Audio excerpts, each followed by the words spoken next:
నమస్తే. ధాన్యం కొనుగోలు సెంటర్‌లో ఉన్నటువంటి ధాన్యం అంతా గూడా ఇప్పుడు కండ్లాల్లోనే పడిగాపులు కాస్తూ ఉన్నటువంటి సిట్యుయేషన్ కనబడతా ఉన్నది. ఎక్కడి బస్తాలంతా గూడా అక్కడే నిండి కనబడతా ఉన్నాయి. కాంట్రాలు పెట్టాల్సినటువంటి వాళ్ళంతా గూడా జాడలేరు. సో, ఇప్పటికే వందల కొద్దీ ఉన్నటువంటి వందల క్వింటాలకు సంబంధించినటువంటి ధాన్యం అంతా గూడా ఇప్పుడు ప్రెజెంట్ మనం ఉన్నటువంటి పర్దగిరిలో ఉన్నటువంటి కుంకపాక ధాన్యం కొను సెంటర్‌లో కనబడతా ఉన్నాయి. ఒక పక్కనేమో మబ్బు చేస్తా ఉన్నది. ఒక పక్కనేమో వర్షం వస్తుందని చెప్పేసి వాతావరణానికి సంబంధించినటువంటి నిపుణులంతా కూడా హెచ్చరిస్తున్నటువంటి సందర్భం కూడా కనబడతా ఉంది. ఎప్పుడో ఓపెన్ కావాల్సినటువంటి ఐకేపీ సెంటర్లు కానీ సొసైటీ పరిధిలో ఉన్నటువంటి ఈ సెంటర్లన్నీ కూడా ఈ ధాన్యం కొనుగోలు సెంటర్లన్నీ కూడా ఎప్పుడో ఓపెన్ కావాలా, నెల రోజుల కిందనే ఓపెన్ కావాలి. ఇప్పటికి నెల రోజులు అవుతా ఉన్నది ధాన్యం కొనుగోలు సెంటర్లకి ధాన్యం వచ్చి అంతా కూడా. కానీ ధాన్యాన్ని కొనేటువంటి నాదుడు కరువైపోయిండు. దొడ్డు ఒడ్లు సన్న ఒడ్లు అని చెప్పేసి ఇవన్నీ కూడా విభేదిస్తూ సో సన్న వాటిని కొంటాం, దొడ్డు వాటిని మాత్రం తీసుకుపోమని చెప్పేసి లారీల వాళ్ళు కూడా వాళ్ళంతా కూడా వ్యతిరేకిస్తూ ఉన్నారు. మరి దొడ్డు వడ్లు పండించినటువంటి రైతుల పరిస్థితి ఏంది? అసలు దొడ్డు వడ్లు పండించినటువంటి రైతుల యొక్క అసలు వాళ్ళు పండించినటువంటి పంటను కొంటారా లేదా, దానిపైన కూడా క్లారిటీ ఇవ్వాల్సినటువంటి అవసరం ఉన్నది రాష్ట్ర ప్రభుత్వానికి. ఇక మరో పక్కన రాష్ట్ర ప్రభుత్వం ఏమని చెప్తుందంటే ప్రతి గింజను కూడా మేము కొంటా ఉన్నాం. మరి ప్రతి గింజను కొన్నట్టు ఉంటే ఇక్కడ ఉన్నటువంటి ఈ ధాన్యం ఎట్లా కనబడుతుంది? ఇది కేవలం ఒక సెంటర్కు సంబంధించినటువంటి ధాన్యమే. ఇది ఒక కుంకపాక గ్రామానికి సంబంధించినటువంటి ధాన్యం కొనుగోలు సెంటర్లో ఉన్నటువంటి ధాన్యం. ఇప్పటి వరకు కనీసం పావుల వంతు కూడా ఇప్పటి వరకు ఈ కుంకపాక గ్రామానికి సంబంధించినటువంటి రైతుల యొక్క పంటని ఈ ప్రభుత్వం కొనలేదు. దానికి ప్రత్యక్ష సాక్ష్యమే ఇక్కడ కనబడతా ఉన్నటువంటి పంట. ఇప్పటి వరకు నెల రోజులు అవుతా ఉన్నది. ఈడ ధాన్యం కొనుగోలు సెంటర్ ఓపెన్ చేసి నెల రోజులు అవుతా ఉన్నది. నెల రోజుల కానించి కేవలం 4 లారీల యొక్క ధాన్యం మాత్రమే పోయింది. ఇంకా దరిదాపుగా 40 లారీల యొక్క లోడుకు సంబంధించిన ఉన్నది. మరి ఈ 40 లారీలకు సంబంధించినటువంటి ధాన్యాన్ని ఈ అంతా కూడా ఎప్పుడు కాంటాలు చేస్తారు, ఎప్పుడు పోతాయి? సో ఈ లెక్కన ప్రకారం మనం చూసుకున్నట్టయితే ఉంటే దరిదాపుగా నెలకు 4 లారీలు అంటే ఇప్పుడు దరిదాపుగా ఇంకో 10 నెలలు కావాలి మనం అనుకున్నట్టయితే ఉంటే. అంటే 10 నెలల తర్వాత ఈ ధాన్యం కొంటారా? సో సన్న ధాన్యం కూడా కనబడతా ఉంది. వీళ్ళంతా కూడా మ్యాచర్ వచ్చినటువంటి ధాన్యం. ఇది ఎండిపోయినటువంటి ధాన్యమే. ఇది ఆల్రెడీ ఎండింది. ఇది మ్యాచర్ కూడా వచ్చినటువంటి ధాన్యం. వీళ్ళు తీసుకొచ్చి ఎన్ని రోజులు అవుతుంది బాబాయ్? 15 రోజులు అవుతూ ఉన్నది. ఈ 15 రోజుల కానించి ధాన్యం ఇట్నే ఉంటా ఉన్నది. ఆ రైతు 15 రోజుల కానించి రాత్రి పగలంతా కూడా ఇక్కడే పండాలి. ఎందుకంటే దొంగలు ఎత్తుకపోతారో లేకపోతే ఏ విధంగా వర్షం పడితే ఇబ్బంది అవుతుందేమో అన్నటువంటి ఉద్దేశంతో రైతు అంతా కూడా ఇక్కడనే వాళ్ళంతా కూడా కాపలా కాయాలి. ఇదంతా కూడా వాళ్ళంతా కూడా ఒకవేళ కనుక వర్షం వచ్చినట్టయితే ఉంటే ఇదంతా కూడా వంపు నేల మొత్తం అంతా కూడా ఇప్పుడు ఈ ధాన్యం ఇప్పుడు ఇట్లా ఉన్నది కదా. ఒకవేళ వర్షం వచ్చినట్టు చిన్న చినుకులు పడ్డా కానీ ఈ ధాన్యం అంతా కూడా మొత్తం మునిగిపోయేటువంటి పరిస్థితి కనబడతా ఉంటుంది. పాపం రైతులంతా కూడా ఈ పంటను కాపాడుకోవడానికి ఇబ్బంది పడుతున్నారు. ఒక పక్కన పండించడానికి అంటే పంట పండించడానికి ఇబ్బంది పడ్డారు రైతు, ఇలా పంట అమ్ముకోవడానికి కూడా ఇబ్బంది పడతా ఉన్నటువంటి ఈ పరిస్థితి కనబడతా ఉన్నది. ఇది కేవలం ఈ కుంకపాక ధాన్యం కొనుగోలు సెంటర్ కాదు అనేది, రాష్ట్ర వ్యాప్తంగా ఇదే పరిస్థితి కనబడతా ఉన్నది. మరి వీళ్ళు ఎవరిని ఆదుకోవాలి? రైతు ఏమో రాజు అని చెప్పేసి చెప్తా ఉంటారు. రైతు బంటు కన్నా అధ్వానంగా తయారైపోయిండే. మరి వాళ్ళ పంటను ఎవరు కొనాలా? ఇలా రైతులు పండిస్తేనే మన మన మన కడుపులోకి 4 మెతుకులు పోతా ఉన్నాయి, మన నోట్లకి 4 మెతుకులు పోతా ఉన్నాయి. అట్లాంటి సంబంధించిన రైతుల యొక్క పంటను కొనుగోలు చేయకుండా ఈ ఇబ్బందికరమైనటువంటి పరిస్థితి ఎన్ని రోజులు అవుతుంది బాబాయ్ నువ్వు ఉపయోగించడా? 15 రోజులు అవుతుంది. 15 రోజులు అవుతుంది. ఏంది ఏమంటా ఉన్నారు? ఎందుకు ఏది బారదాని ఇచ్చుడు లేదు, లారీలు వచ్చుడు లేదు. ఇక ఇట్లనే నేర్పుతాను దగ్గరికి అంటాను. వాతావరణం చూసి భూమి అంతా వంపులు దింపు ఉన్నది. వర్షం పడితే మాత్రం బండి రాదు, రోడ్డు దిగదు దిగదు దిగదు సార్. అట్లున్నది. ఇక రోజు మాకు చాలా విపరీతంగా మాకు బాగా ఎక్కువ ఉన్నది. ఇది ఎట్లా బయటపడతామని సరుకు పండించినాం కానీ అమ్మటానికి ఇంత ఇబ్బంది అవుతుంది. మరి వీళ్ళు ఎవరైనా కానీ కేసీఆర్ ఉన్నప్పుడు కూడా రైతు రాజు అంటారు. రైతుని రాజు చేస్తున్నాం మేము, మా ప్రభుత్వం. రైతు అంతా కూడా కాలు మీద కాలు వేసుకొని అరుగు మీద పెరుగన్నం తినుకుంటా బతుకుతానని చెప్పేసి ప్రభుత్వాలు మాట్లాడుతున్నటువంటి అటువంటిది మనం వింటూ ఉంటాం. కానీ తీరా చూస్తే ఇటువంటి పరిస్థితి పాపం ధాన్యం అమ్ముడు పోక వాళ్ళు కొనుగోలు చేయక ఇట్లాంటి రాత్రి పగలంతా కూడా ఇబ్బంది పడుతున్నటువంటి ఈ పరిస్థితి కనబడతా ఉంది.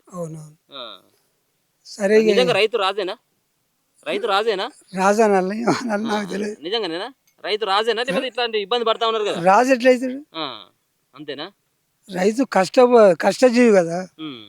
ఎంత బురద తిని బురద కక్కి దుమ్ము ధూళి వర్షంలా ఇబ్బందులు పడితేనే ఇది అవపడదు మనకు. ఇప్పుడు అమ్ముకోవడానికి చాలా ఇబ్బందికరంగా అవుతుంది. ఎట్లా ఉన్నది అప్పుడు కేసీఆర్ గవర్నమెంట్ ఉన్నప్పుడు ఇప్పటికి ఏం తేడా కనబడుతుందా? కేసీఆర్ ఉన్నప్పుడైతే మనకు ఆ 10 సంవత్సరాలు మంచిగానే ఊపింది, ఏదైనా మంచిగా నడిచినట్టు అనిపించింది. అనిపించిందా? ఇక ఇప్పుడు అన్నీ ఏదో ఏదో చెప్తా ఉన్నారు, లోపలికి అయింది అని, ఇది అవి అన్నీ ఏదో కోరుకున్నారు కదా. ఇప్పుడు రేవంత్ 6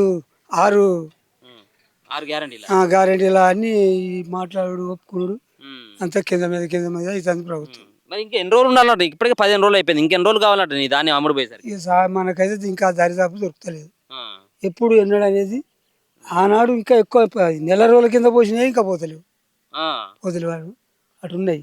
ఇంకా నేను వెనకవి తెచ్చినాయి అంతే. ఎన్ని రోజులు అయితే? 15 రోజులు అవుతుందా? 15 రోజులు, అంతకుముందు 15 రోజులు తెచ్చినాయి.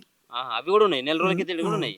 కొద్దిగా పోయినాయి, అవి పోయినాయి. ఈ సందులో పోయినాయి, నెల కింద తెచ్చినాయి. ఎన్ని లారీలు పోయినాయి ఇప్పటి వరకు? 4 సుమారు 4-5 అంతే. అంతే, నెల రోజుల కానించి 4-5. మరి ఇప్పుడు ఈ లెక్కన చూసుకుంటే ఇంకా 10 నెలలు అవుతుంది. మరి ఇప్పుడు నువ్వు చెప్పినట్టు నెలకు 4-5 వేసుకుంటే ఇక చూడు సరుకు ఎన్ని లారీలు 30-40 వేసుకో. 30-40 అంటే ఇంకా నెల కాదు, వర్షం పడితే 15 రోజులు కూడా వెళ్ళదు. ఇళ్ళకి బండి రాదు. ఇవన్నీ మళ్ళీ బయటికి పోవాలి. బయటికి పోవాలన్నా ట్రాక్టర్ రాదు, ఇళ్ళకు రాదు. ఎట్లా వస్తుంది? ఇదంతా ఎత్తి జేసీ పెట్టి బొందలన్నీ కూడిన బాపద్ది. అట్లా ఎంత కూడా వాన వచ్చేదంటే ఇక వరద కథ కొట్టుకోవాల్సి ఏం లేదు. ఇక మండే ఇది కింది అన్ని పొమ్మలకే మనకు రాదు, ఇళ్ళకి పోరాదు, మనం చేయరాదు. ఇంకో 4 రోజులు అయితే మళ్ళీ నాట్లేసే కాలం వస్తుంది కదా. వారే ఉన్నది, 10 రోజులు ఉన్నది అంతే. 10 రోజులే మన పంట కాలం 10 రోజులే ఉన్నది. మరి అదేమో నాట్లేసేసరికి 10 రోజులు అవుతుంది. ఇప్పుడు ఉన్నటువంటి సరికి అమ్ముడు పోలేదే మనకి. ఇక మళ్ళీ ఇప్పుడు లక్షలు పెట్టుబడి పెట్టిన వాళ్ళు ఉన్నారు. మళ్ళీ మనం చేయాలనుకుంటే ఇప్పుడు చేతిలో రూపాయి లేదు, అర్థం. ఈ అమ్ముకుంటేనే కదా కొనుగోలు, అమ్ముకుంటేనే మనకు రూపాయి పెట్టుబడి. అట్లా ఇబ్బందికరంగా ఉంది. అట్లా రుణమాఫీకి ఇట్లా అయిందానే? ఇక రుణమాఫీ నేను కాపులోను పంచంలో తెచ్చినా కానీ కాలే. 2వ విడతలకు అయితే అంటే 2వ విడతలు కాలే. నేను కూడా దాన్ని రిన్యూవల్ చేయలే. ఇంకా రైతు భరోసా పైసలు వస్తాయా? రైతు భరోసా వస్తాయి, మొన్న పడ్డాయి. కానీ ఈ పంట మాత్రం అమ్ముడు పోతలేదు. ఇదే ఇప్పుడు చాలా ఇబ్బందిగా ఉన్నది. ఏ ఏ ఏ రైతును చూసినా కానీ ఇప్పుడు మాట్లాడినట్టుగా, ఈ పెద్ద ఆయన మాట్లాడినట్టుగా, ఇది కేవలం ఈ ఒక్క ఆయన ఆవేదన ఒక్కటే కాదు. ఉన్నటువంటి రాష్ట్రంలో ఉన్నటువంటి ప్రతి రైతు యొక్క ఆవేదన ఇదే. ధాన్యం తీసుకొని వచ్చి ఈ ధాన్యం కొనుగోలు సెంటర్లో పోస్తే కనీసం పట్టించుకున్నటువంటి నాదులు లేడు. ఎప్పుడు కొంటారో కనీసం సమాధానం చెప్పేటోడు లేడు. లారీలు ఎప్పుడు వస్తాయో తెలియదు, అమ్మాయిలు ఉంటారో లేదో తెలియదు. 15 రోజుల కానించి ఇక్కడ రోజు ఈ పార పట్టుకొని ఇవన్నీ కూడా ఎండబెట్టాలి. సో ఎన్నినా కానీ మ్యాచర్ వచ్చినా కానీ కనీసం వీళ్ళ వంక చూసినటువంటి వాళ్ళే లేరు. ఇప్పుడు పెద్ద ఆయన అన్నట్టుగా దరిదాపుకి ఎన్ని రోజులు అవుతా ఉన్నది? ఇప్పుడు నెల రోజులు అవుతుంది ఈ ధాన్యం కొనుగోలు సెంటర్ ఓపెన్ అయ్యి. 4 లారీలే పోయినాయి అట. 4 లారీలు పోతే ఈ పంట అంతా ఇంకెప్పుడు అమ్ముడు పోవాలి? ఇంకెప్పుడు ఈ ధాన్యాన్ని అంతా కూడా కొనాలి. ఒకవేళ కనుక ఈ వారం 10 రోజుల్లో కనుక వర్షం వచ్చినట్టయితుంటే ఈ పంట ఎక్కడికి పోవాలి? ఇప్పటికే తడిసిపోయినటువంటి పంట కానీ, వచ్చినటువంటి వర్షాలకు కానీ, సో కానటువంటి కాలానికి కానీ రైతంతా బలైపోతూ ఉంటే, 6 కాలం కష్టపడ్డటువంటి రైతన్న ఇవాళంతా కూడా వాళ్ళు పడిగాపులు కాస్తూ ఉన్నారు. ఎప్పుడు ధాన్యం కొనుగోలు చేస్తారు, ఎప్పుడు మా పంట అమ్ముడుపోతుంది, ఎప్పుడు మా అకౌంట్లో పైసలు వస్తాయి, మళ్ళీ నెక్స్ట్ పంటకి ఏ విధంగా పెట్టుబడి పెట్టాలన్నటువంటి దానిపైన ఆలోచిస్తున్నటువంటి సిచ్యువేషన్ కనబడతా ఉన్నది. దీనిపైన గవర్నమెంట్ ఎందుకు ఆలోచించట్లేదు? తెల్లారు లేస్తే ఏమైనా కానీ రాజకీయాలు చేయడం మాత్రమే అలవాటుగా మారిపోయినటువంటి ప్రభుత్వాలు. వాళ్ళపైన వీళ్ళ నిందలు, వీళ్ళపైన వాళ్ళ నిందలు తప్పించి ఇలా రైతన్నను ఆదుకున్నటువంటి వాళ్ళు ఎవరున్నారు? ప్రతిసారి కూడా ఏ ప్రభుత్వమైనా, ఇప్పుడు కేసీఆర్ గవర్నమెంట్ అయినా, ఇప్పుడు ఉన్నటువంటి గవర్నమెంట్ అయినా కానీ రైతు కోసం మేము అనేక రకాలైనటువంటి ప్రయత్నాలు చేస్తూ ఉన్నాం, వాళ్ళ అభివృద్ధి కోసం అని చెప్పేసి వాళ్ళు చెప్తూ ఉంటారు.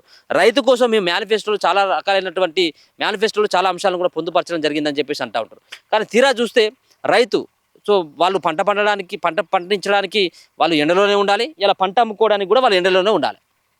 సో ఈ రకమైనటువంటి సిచ్యువేషన్ కనబడతా ఉన్నది. ఒక లారీ వస్తే ఇప్పుడు కనబడతాము కదా, ఒక లారీ వచ్చింది, 5 రోజుల తర్వాత ఒక లారీ వచ్చింది. మళ్ళీ ఈ లారీలో ధాన్యం నింపుకోవడానికి కూడా రైతులంతా కూడా ఇబ్బంది పడుతున్నారు. ఆ లారీ వంక కూడా చూస్తూ ఉన్నారు, అంటే మా ధాన్యాన్ని తీసుకుపోమని చెప్పేసి. ఇటువంటి పరిస్థితి ఎందుకు వస్తూ ఉన్నది?